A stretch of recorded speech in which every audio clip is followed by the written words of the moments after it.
ભાજપના રાષ્ટ્રીય પ્રવક્તા શહેજાદ પૂનાવાલા શું કહી રહ્યા છે, જુઓ वीडियो। मित्रों, आज इलेक्शन कमीशन ने ये ऐलान किया है कि 3:30 बजे उनकी प्रेस वार्ता होनी है झारखंड और महाराष्ट्र को लेकर। संभवतः आपके न्यूज रिपोर्ट से ऐसे ही अनुमान होता है कि चुनावों की तिथि वो शायद घोषणा करेंगे, पर चुनावों की प्रक्रिया शुरू होने से पहले ही राशिद अलवी ने कांग्रेस के कहने पर सारे हथियार डाल दिए हैं और अपनी हार स्वीकार ली है।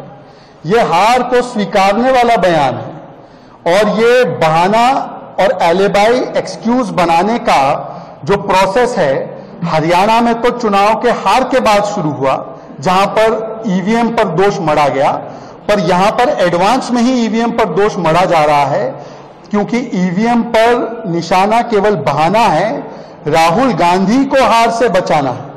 हरियाणा में भी आपको याद होगा कि राहुल गांधी बचाओ कमेटी बैठी थी, RGBC, राहुल गांधी बचाओ कमेटी।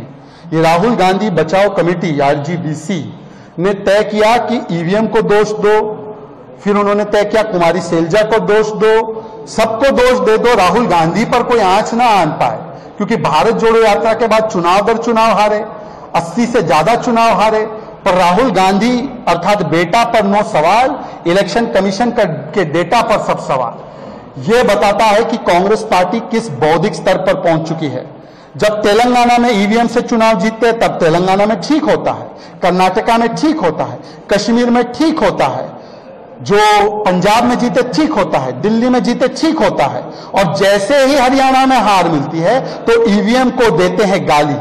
यह दिखाता है ये conditional commitment to constitution. Ambedkar ji ने भी कभी कल्पना नहीं की होगी कि कोई लोग अपने परिवार तंत्र को लोकतंत्र के ऊपर रखेंगे। ये परिवार तंत्र को लोकतंत्र के ऊपर रखने वाला बयान है, ये बहाना बनाने वाला बयान है, ये अपनी हार को स्वीकारने वाला बयान है, क्योंकि असलियत में झारखंड में कांग्रेस और जेएमएम की सरकार ने केवल भ्रष्टाचार, केवल डेमोग्राफिक जिहाद और केवल आदिवासियों के अधिकार को मारने का काम किया है। और महाराष्ट्र में जहां पर विकास का काम महाराष्ट्र में बीजेपी और हमारी ट्रिपल इंजन की सरकार ने किया है, जहां पर हमने विरासत को संवारने का महाराष्ट्र की काम किया है, जहां पर हमने बहनों के लिए लाड़की बहना जैसी दुनिया की सबसे अच्छी योजनाओं में से एक शुरू करने का काम किया है, कांग्रेस तो केवल वोट जिहाद पर चल रही है।